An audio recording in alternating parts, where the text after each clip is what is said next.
Hey everyone, back again. Today I want to take the opportunity to recount Heidegger's criticisms of Immanuel Kant in Being and Time. So here I'm not going to be looking at all of his lectures on the metaphysics and like his critiques of Kant and that whole thing, just in Being and Time, because it's important if you want to get into this text to understand Kant and the way that Heidegger distances himself from Kant and uses some of Kant's ideas.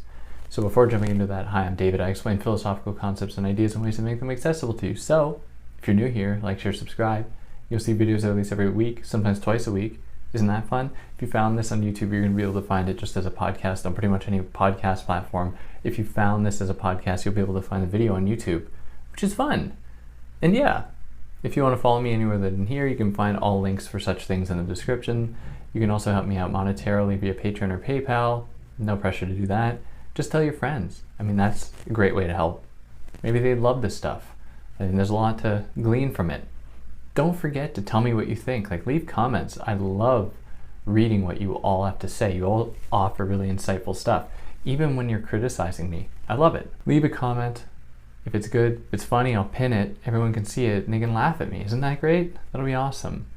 So yeah, let's get into Heidegger's critique of Kant in Being and Time. Before talking about Heidegger, though, let's talk about Kant. So, in the Critique of Pure Reason, which is Heidegger's focus in Being and Time, Kant suggests that in order for us to have experience in the world, humans have an innate ability to grasp space and time. Now, I'm being super reductive here. If you want more on this, I've done episodes just on the Critique of Pure Reason and his other critiques. I've done episodes on just the transcendental aesthetic, in which he talks about the possibilities for experience, that is, experience having to exist in space and time. So I'm being super reductive. Go check out those if you want more. But just here, it's important to understand that Kant suggests that space and time are necessary for us to have experience. That is, we have to exist in space and time. We cannot imagine otherwise. You cannot imagine yourself outside of space, and you cannot imagine yourself outside of time. They are necessary for us to grasp things in experience out there in the world that we could then take in, that we can then touch and perceive, that our brains will then generate an image of. However, he is clear that space and time, despite the way that I'm framing it, don't just exist out there, that we are born into the world and then we learn about space and time. That's not true. For Kant, rather, we have an innate capacity to grasp space and time. That is, they already exist up here. You are born already knowing about space and time. It's like within us. So that encourages us to ask, okay, well, is space and time real? Are they real? Does it exist out there, or is it just in here? I mean, it's a hard thing to answer. Who really knows? But in any case, he offers us this idea as a condition to understand how experience itself is possible. And he uses this as a way to understand kind of the human experience in the world. What is universal in the human experience? It is to experience space and time. Now, the actual nitty-gritty of it, like, there's a lot more to it than that. But that's kind of the core of what it means to be in the world as a human, as a being, to experience the world, to be a part of the world. Now, flash forward to Martin Heidegger's Being and Time, in which he seeks to unravel or to problematize the history of philosophy's approach to the question of being. What does it mean to exist in the world? What is the impetus behind being? Where does it come from? What does it mean to be? And so in order to do this, he has to look at the entire history of philosophy, which he kind of does, and criticize as many thinkers, which he does, like Aristotle and Kant, also Descartes, he criticizes for a very similar reason to Kant with some minor differences. But he takes aim at Kant because I think that he sees a lot of value in what Kant does, what Kant says. However, he thinks that Kant completely ignores what makes us human. And that's not just because we experience things in the world. It is that we exist in the world. that we form communities in the world, that we exist with others in the world, that we are able to shape that world. So he thinks that Kant, and he mounts very similar critique against Descartes against Descartes, to say that, hey, this is all well and good. Maybe this is a good starting point to understanding what actually makes us tick. But this is only going to remain at a kind of mechanical and abstract level. That is, it reduces humans to just their ability to experience the world. And it treats things in the world like just these objects we encounter without any other significant meaning attached to it.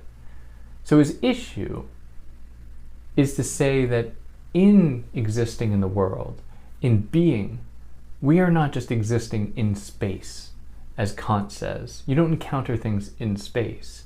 Instead, you encounter things in a world. And in a world, and for a world to be created, means that you actually de-distance. You bring things together. In space, and also more like abstractly, you hold things close to you, your emotions, like your friends, the people you care for, the things, the places that you most frequently go to. You hold them close to you. You don't just treat them as all being like universally a part of space. No one does that. I mean, that's not actually part of existing in the world. We have a much more intricate relationship with the world, with people, and with things than Kant says. So in being, what Heidegger calls Dasein, which translates to the being there, he's referring to those things, those beings, those creatures that exist in worlds, which we all do. We all belong to a world. So the very essence of our being is not bound up with just being part of space or within space, but with being inside of these worlds. That our Dasein, or that Dasein, is born into and adopts, and can therefore then shape that world in a kind of phenomenological way, kind of giving and taking. We shape the world shapes us. Where does that leave time, though? Because with Kant, we exist in both space and time. Well, it seems like Heidegger is kind of on the same wavelength here. Heidegger thinks time is totally necessary, and that is because for Dasein even to exist, for it to have come into existence from non-existence, or from non-space, if we can say that, it must have come along as a function of time. Time must always be there in order to push it into being in the world. And when it is finally in that world, it exists along the function of time, along the horizon of time. It moves with time in that world. And when it exists in that world, it is guided by action. It moves, it flows, it adapts to the world, it contributes to the world. It is therefore, for Heidegger, guided by care. Care is intimately bound up with our sense of being. Again, like we aren't just talking about kind of an abstract connection to space and time just universally existing like as part of the human experience. It is much more intricate than that. And what is necessary in terms of time that Heidegger holds on to is that it points us to our eventual end in the form of our death. And this is what permits Dasein, even as it exists in a world that shapes it, it permits Dasein to be like, my time is not forever, so I better exist as best as I can at every given moment to embrace my own potentiality of being.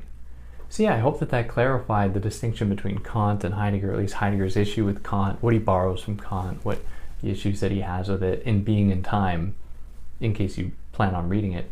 Just, check out all the episodes I'm doing on being and time right now, or if this is years in the future, check out all the ones that I have done all on being and time if you want a lot more into this. But yeah, tell me what you think. Like, is Heidegger on point in criticizing Kant this way? Is he totally off base with this de-distancing thing? Like, we still have to exist in space. Like, does he overplay his downplaying of spatiality, of space, in favor of temporality? Let me know what you think. I'd really love to hear about it. Yeah, if you like what I did, like, share, subscribe, and on that note, take care.